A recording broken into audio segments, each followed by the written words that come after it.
Welcome to Islamic Life Coach School podcast. Apply tools that you learn in this podcast and your life will be unrecognizably successful. Now your host, Dr. Kamal Akhtar. Hello everyone. Peace and blessings be upon all of you. Today's podcast is dedicated to women in Islam who want to earn financial independence. Or if you are a woman in Islam and you already have a good income stream, then how to optimize your income. And think about it in a way where it's more mentally healthy.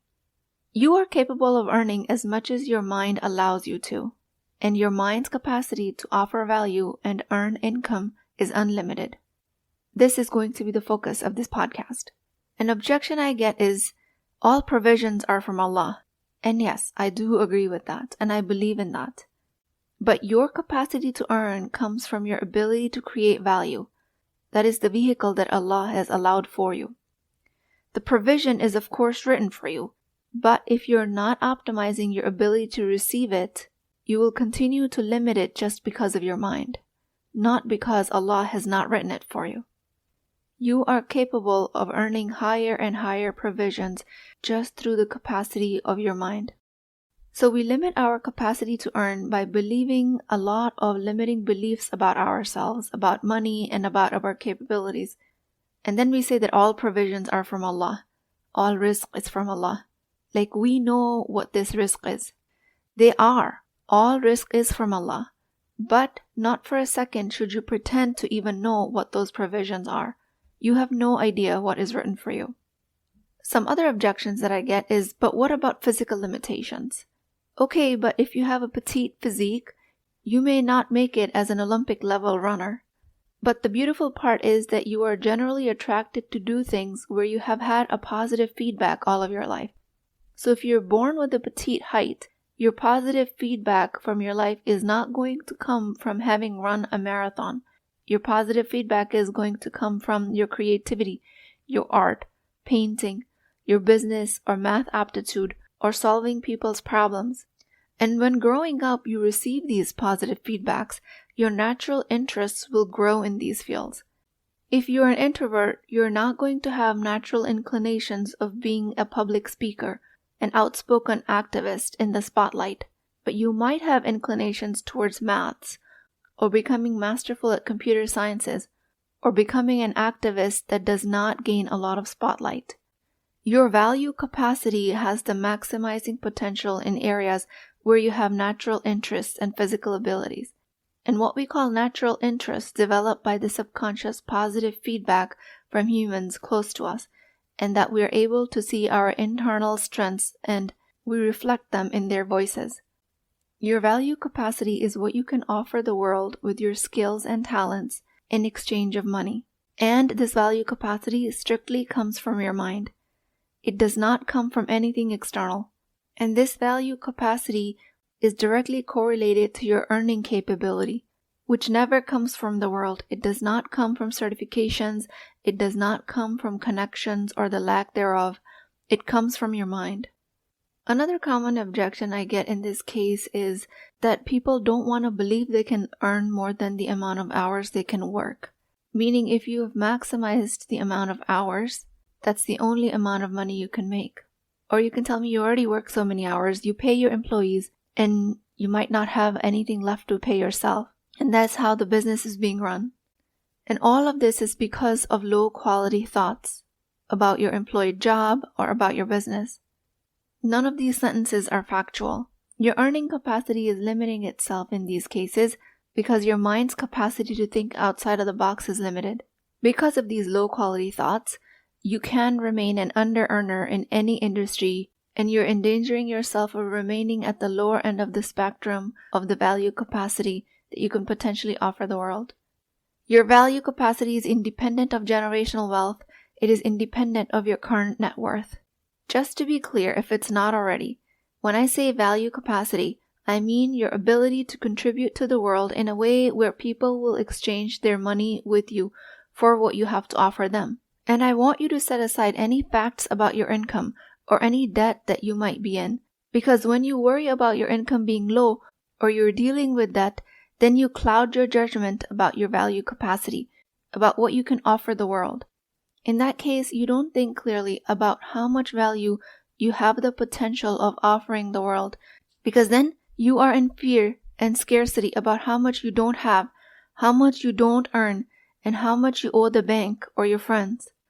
The cleanest way to tap into your value capacity is to come to it with a mindset of exploration and curiosity. What do I have to offer the world? What have I kept myself from exploring that is my strength? What is it that I'm limiting myself in? How am I limiting it? Whose limiting thoughts am I internalizing?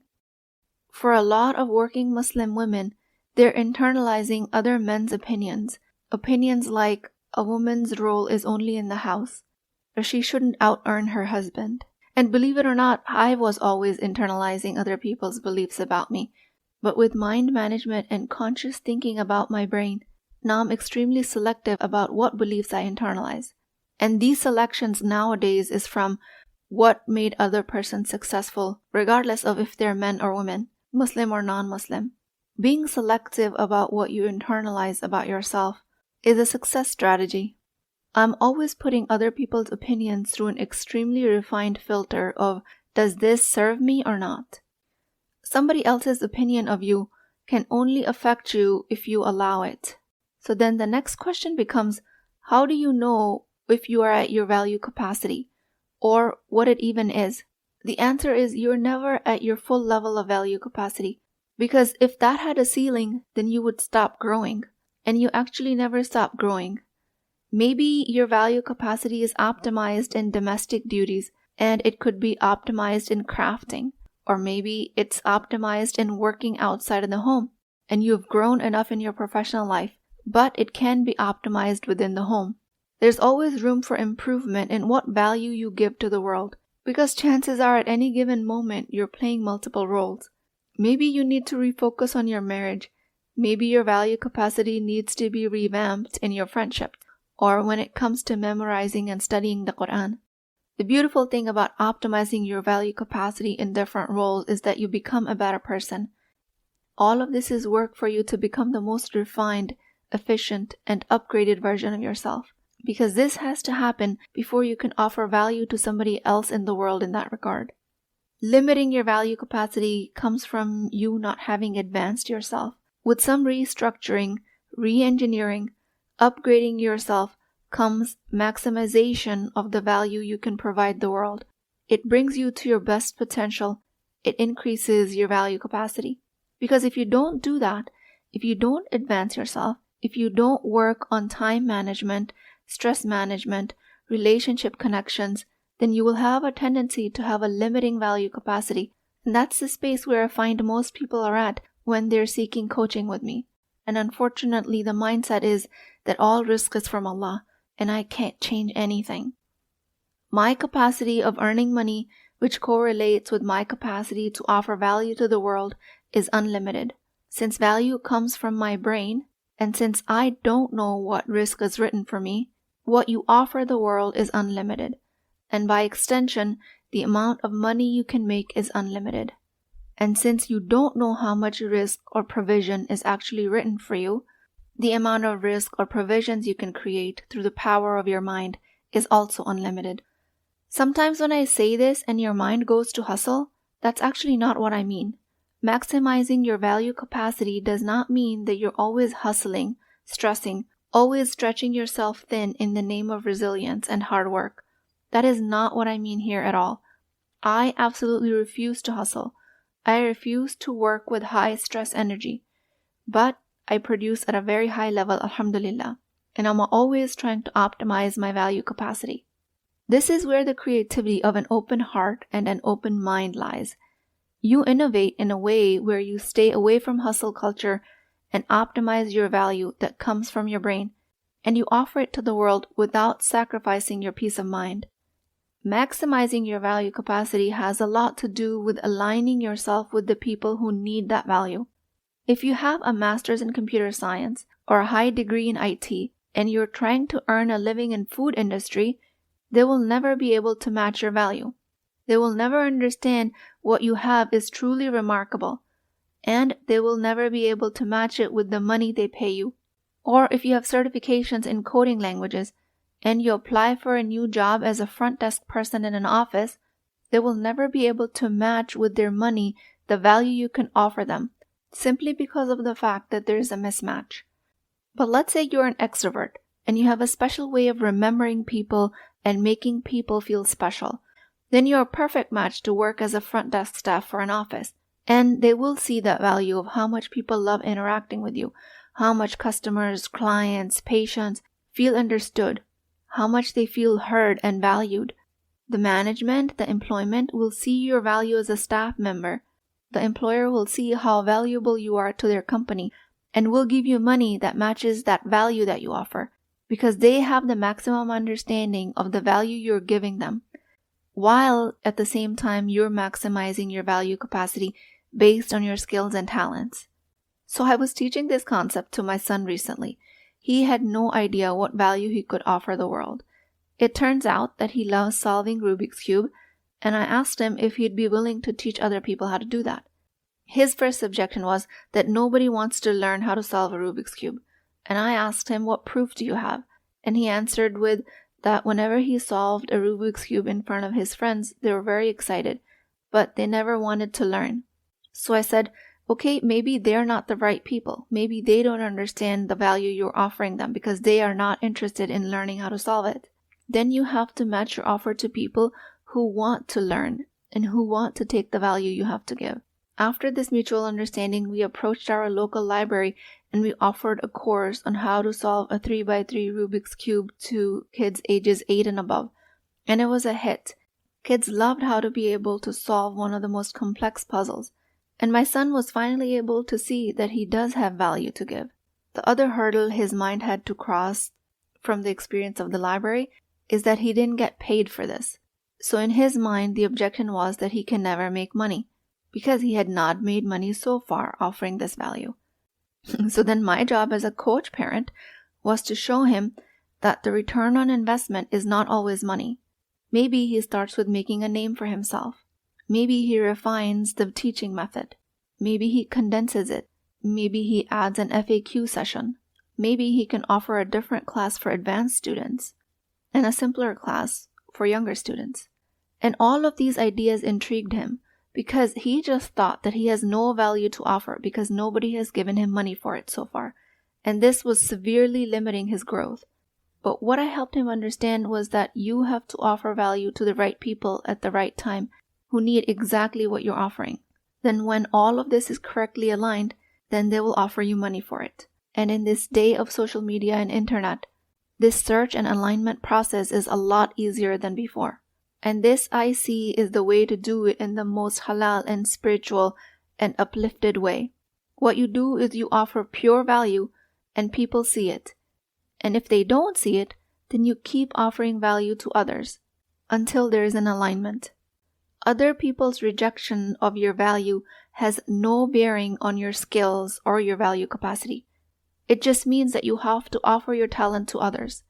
Now I want to tell you about my experience and how I was in an extreme amount of pain even while I was one of the top earners as a category as a physician in internal medicine. Physicians are compensated at a very competitive rate, but I was not at my value capacity. So the questions I was coming up against was, why aren't I grateful for what I have in my life? Why am I not feeling fulfilled, having worked so hard, having respect from colleagues, family members, having a great work environment? Why am I not happy with what I have? And the answer came to me in terms of value capacity. I love offering the maximum amount of value I can offer in any of my roles and identities. So I started optimizing it as a parent, as a daughter, as a Muslimah, as a mindset coach, as a volunteer. And my life has never been more fulfilling, alhamdulillah. Even with all of these roles, my efficiency as a physician increased. Reaching value capacity has nothing to do with the amount of money you might be already making. It has to do with living a life of ihsan, a life of growth, contribution, a life of always improving, learning, focusing on advancing and enhancing yourself, and always being mindful of the watchful eye of Allah subhanahu wa ta'ala. Reaching value capacity does not mean hustling and not resting. Some of you might be making money. Some of you might have inherited money. Some of you might have husbands or families and other income streams that you depend on and are well provided for. It does not mean that you've reached your value capacity, because that is always expanding, and that is only dependent on your mind's ability to expand. If you apply the right mindset and you refuse to drop into hustle energy, you will create a life far more fulfilling than you ever envisioned. Since your value capacity is always expanding, your money-making capacity is also always expanding. I pray that you find this message helpful and that you apply it in your life and you filter through your ideas and see where you're underserving, either yourself or others. The mind's inefficiency will show up as your limitations of value contribution, which will show up as financial scarcity, which sadly gets labeled as the rizq or provision that is assigned to you by Allah. May Allah subhanahu wa ta'ala protect us from such limitations of our mind. With that, I pray to Allah, O Allah, I seek your guidance and blessings as I strive to maximize my earning potential. I ask that you help me and all of us to achieve financial freedom without hustle or stress. I pray that you guide me in utilizing strengths and skills to contribute value in the world and earn a livelihood that brings me financial stability and abundance. I ask for your help in creating a mindset of ihsan. O Allah, the most merciful, I trust in your divine plan, your provisions, the rizq that you have written for me. I pray that you expand it through my mind, and I pray that you bless me with financial success and abundance in a way that aligns with your will. I ask for your mercy and guidance as I strive to fulfill my purpose on this earth and live a life of gratitude and generosity. I thank you, O Allah, for all of the blessings that you've already given me, and I ask that you continue to bless me with your grace and mercy. Ameen Ya Rabbul Alameen. Please keep me in your du'as. I will talk to you guys next time.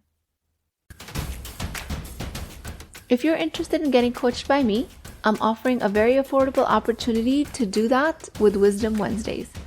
This is not a course, not a lecture. This is an opportunity for live coaching, real change with Islamic adab and etiquette. You do not need more information. You actually need a space to create change. At $19.99 a month, which is a price of takeout dinner, you as a Muslim woman will create confidence, intimacy, and connection without shame or fear of judgment, because your privacy is my highest priority. So join at www.islamiclifecoachschool.com, resources, Wisdom Wednesdays. I'll see you inside, inshallah.